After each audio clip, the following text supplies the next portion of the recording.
No programa de hoje, eu recebo a Amélia Sônia de Souza, que irá nos contar como o amor de Deus lhe encontrou e lhe salvou da morte.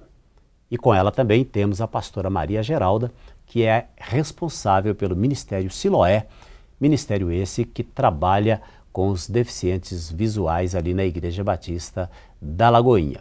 E é onde também a nossa convidada, Sônia, presta serviço voluntário. Sônia, boa noite, bem-vinda ao programa. Boa noite. Pastora Geralda, boa noite, bem-vinda ao programa. Boa noite, pastor. Hoje eu não vou te mostrar sentada lá naquele cantinho como fiz das outras vezes. Eu faço questão da sua presença aqui na frente das câmeras conosco para falar um pouquinho sobre o Ministério Siloé, esse ministério tão bonito, né? Que trabalha com os deficientes visuais. E das últimas vezes que você veio trazendo, em cada uma das oportunidades, uma pessoa portadora, né, de uma necessidade especial, ou seja, uma deficiente visual. Exato. E hoje você traz uma vidente, a Sônia, que também tem a sua vida lá no Siloé e a sua experiência lá no Siloé, não como deficiente visual, naturalmente, mas como uma voluntária que chegou ali. Mas eu sei que um caminho foi percorrido antes de chegar ao Siloé, né, Sônia? Vamos falar desse caminho. O que aconteceu na sua vida? Que reviravolta foi essa com a morte da sua mãe? Eu era uma pessoa bem comum, né? Estudava, fazia tudo que pessoas normais faziam na minha idade. Tudo certinho? Né? Tudo certinho ali. Mas aí, quando foi em 91, né, minha mãe faleceu. Ela teve um problema de coração aos 58 anos. E ali ela faleceu e, para mim, assim, parece que o mundo se fechou. Você tinha 20 anos, eu tinha 20 nessa anos época. nessa época. Quantos irmãos você tem? Nós somos 5, né? Um homem e mais 3, E você 4 mulheres. Está em que lugar deles? Eu sou a caçula. Mas eu sou mais Pelo nova. fato de ser a caçula, você acha que a morte da sua mãe afetou muito a você, ou mais a você do que aos seus irmãos, ou todos sentiram de igual modo? Então, eu acho que cada um sentiu do seu jeito, né? Mas eu, por ser a caçula, eu ficava muito junto com ela, né? Eu estava sempre grudada nela e eu tinha uma referência nela. Então, quando ela faleceu, parecia que não tinha mais ninguém perto de mim. Eu tentei transferir isso para minhas irmãs, né? Que eram mais velhas, mas não consegui. E seu pai nessa história? Meu pai é um doce de pessoa. Só que meu pai, assim, eu não tinha essa liberdade que eu tinha com a minha mãe, com ele, né? Essas pessoas mais velhas, eles têm esse jeito mais troncudo, né? Então eu não me sentia próxima dele. Você não dele. tinha problema de relacionamento com ele, mas não sentia liberdade não tinha de conversar com ele o que você conversava com a sua mãe. Isso. Agora, essa desestruturação que aconteceu com a morte dela foi o que fez com que também a sua vida mudasse o perfil de moça comportada, de uma vida normal, tranquila, regrada, para uma vida mais... Assim, eu me senti muito livre. Eu passei a me sentir uma pessoa muito livre, uma pessoa que eu não tinha que dar satisfação para ninguém mais. Né? Minhas irmãs, eu não precisava dar satisfação. Meu pai era uma pessoa que eu não tinha, né, aquela comunicação com ele, né? Uma pessoa que estava sempre na dele. Então, né, não culpo eles, claro, né? Eu culpo a mim mesma por essa atitude, esse comportamento. Mas dali eu comecei a me sentir muito livre, e as coisas foram vindo e eu comecei a aproveitar. E comecei a fazer aquilo que minha mãe falava que era errado, que eu não podia. Hoje eu não tinha ninguém para falar. Por exemplo, a bebida foi uma dessas situações? Isso, a bebida foi a principal de todas, né? A bebida e o cigarro foram, assim, o que realmente me levou... Você chegou a se tornar uma dependente de bebida? Eu estava até vendo uma reportagem essa semana, pastor, que diz que a pessoa, quando ela toma 8 doses por semana, ela já se considera uma alcoólatra, né? Quer dizer, ela pode até nem se considerar, mas está enquadrada no perfil de uma alcoólatra. E eu bebia uma caixa de cerveja por dia. Então, você está brincando? Eu bebia, pastor. Você vivia no banheiro? Não, pastor. Era coisa assim, hoje eu entendo que era uma coisa do inferno. Né? Agora, bom, é claro que você não achava esse engradado de bebida por aí. Não. Como é que você fazia para sustentar isso? Eu trabalhava. Né? E devia ganhar bem, então? Ganhava bem. Eu tinha um trabalho bom, né? Eu trabalhava E consumia boa parte do que ganhava, então, com a bebida? Consumia tudo com bebida. E em 96, eu me aposentei precocemente, né? Por um problema que eu tive no braço, acidente de trabalho. E então eu tinha o meu trabalho, que eu continuei trabalhando, continuei tendo o meu salário, mais essa aposentadoria, né? Que hoje eu entendo que foi o Senhor que me deu para me estar o tempo integral na obra dele. Porque hoje você hoje você só vive da aposentadoria. Isso. Quer dizer, você disse que hoje você não trabalha. Você deve trabalhar mais hoje do que antes, né? É verdade. Porque imagino que lá no Siloé, o que não falta lá é trabalho, né, pastor Geraldo? O que não falta é trabalho. É verdade. Mas, né, a minha renda era muito boa na época, né? E eu não tinha preocupação em ajudar em casa, porque a minha família, graças a Deus, não precisava, né? Então, eu ficava naquela, de bar em bar, de bar em bar. Saía do serviço, ia todos pro bar. Os dias? Às vezes eu saía na quinta-feira, eu só retornava em casa no domingo à noite para tomar um banho e sair de novo. Então, assim, eu não tinha uma convivência. Você se entregou me entreguei mesmo. Totalmente. Mas, assim, eu não tinha uma convivência mais com a minha família. Minha família ficou para lá e eu para cá. Você arrumou uma outra família, entre aspas. Isso. Porque é claro que você não vivia sozinha. Não. Eu tinha uma necessidade, pastor, de ter pessoas perto de mim, mas não as pessoas da minha família. Agora, não ficou só nessa droga, o álcool? Não, mas na realidade eu não cheguei a ser viciada em outras drogas, não. Mas experimentava todas que apareciam. Né?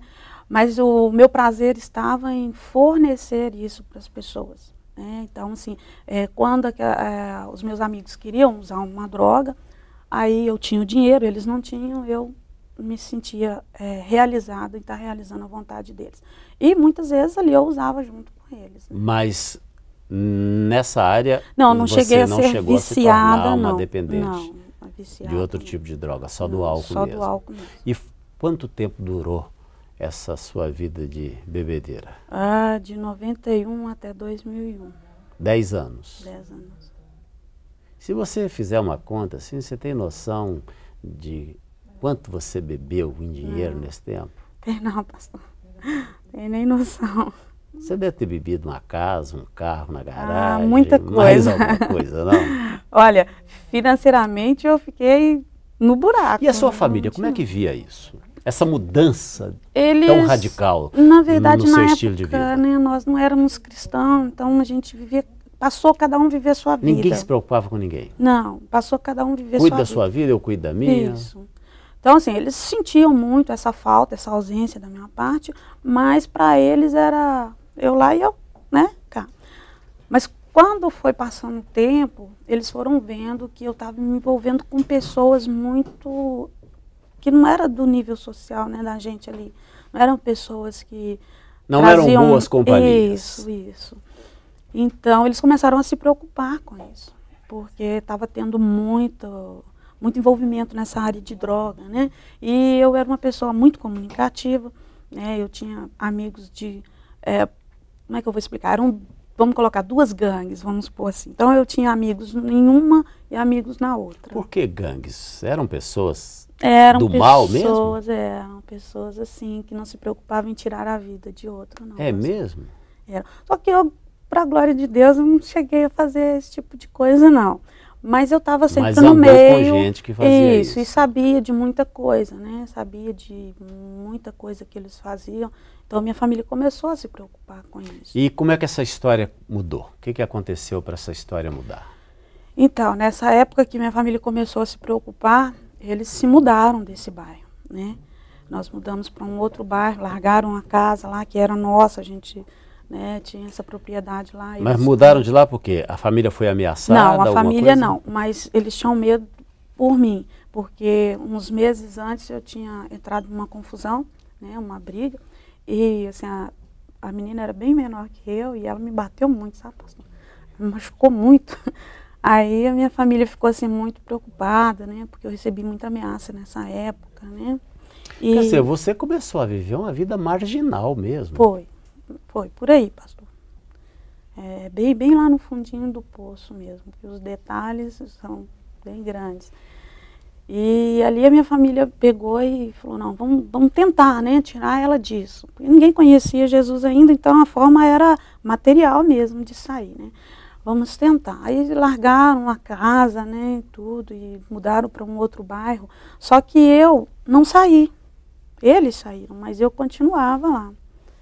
Aí, continuava lá e ali quando eu vi, a minha família estava tentando me resgatar. E eu pedi a Deus que mudasse isso em mim. E ali começou o processo do Senhor na minha vida. E esse processo começou de que forma? O que aconteceu? Eu fiz uma pequena oração um dia, assim, falei assim, Deus, se o Senhor tiver alguma coisa comigo, o Senhor me mostra uma luz no fim do túnel. Você costumava orar? Não, pastor. Não, nem lembrava que Deus existia. Mas nesse dia você sentiu a necessidade de orar? Eu fiz porque uma pessoa falou comigo, fala com Deus o que você está sentindo. E eu fiz. E como é que Deus respondeu? Mandou meu sobrinho de 15 anos lá me chamar. E meu sobrinho era cristão já. E ele foi nesse endereço sem saber onde que era. Deus levou ele lá. Onde você estava? Onde eu estava. Já tinha 15 dias que eu estava lá. E aí você estava escondida? Não, eu tinha me afastado da minha família, eu não queria voltar. Eu queria voltar para casa, mas eu não tinha mais força. E ali eu voltando para casa, aí eu voltei para casa, né? Que naquele instante Deus falou comigo, falou, olha, a luz que você me pediu. E eu voltei para casa. E ali esse meu sobrinho, né? Ele insistiu comigo. Ele perseverou, ele convidava para ir à igreja e tudo. E um dia eu resolvi ir. Nesse dia que eu fui, estava tendo um avivamento lá nessa igreja, sabe? Que ele frequentava. E o pastor começou a fazer o apelo. E quando ele começou a fazer o apelo, Deus falava assim, hoje eu sei que é Deus, né? Parecia que tinha uma pessoa assim do meu lado e falava assim, vai lá na frente, é você. Aí eu falava, não tem nada a ver comigo. Comecei a discutir com aquela pessoa que estava ali, que eu não via, mas eu ouvia. Aí ele disse, num instante o pastor disse assim, você que está desviado, porque uma vez eu tinha falado que queria Jesus, né? Você que está desviado, vem até aqui à frente. Aí essa voz falou assim, agora é com você. Aí eu disse, não vou esperar então. Na hora que terminar o culto eu vou lá e converso com o pastor. E essa voz insistiu e nesse instante eu peguei e falei assim, então tá, traz alguém aqui para falar comigo. E de repente aquele homem apareceu assim do meu lado, pôs a mão no meu ombro e falou assim, você é de Jesus? E eu olhei para ele e engasguei, né? Aí ele falou assim, porque ele manda te dizer, que se você não for lá na frente hoje, nesse instante, será a última vez, a sua última chance. Amanhã você não verá mais a luz do sol.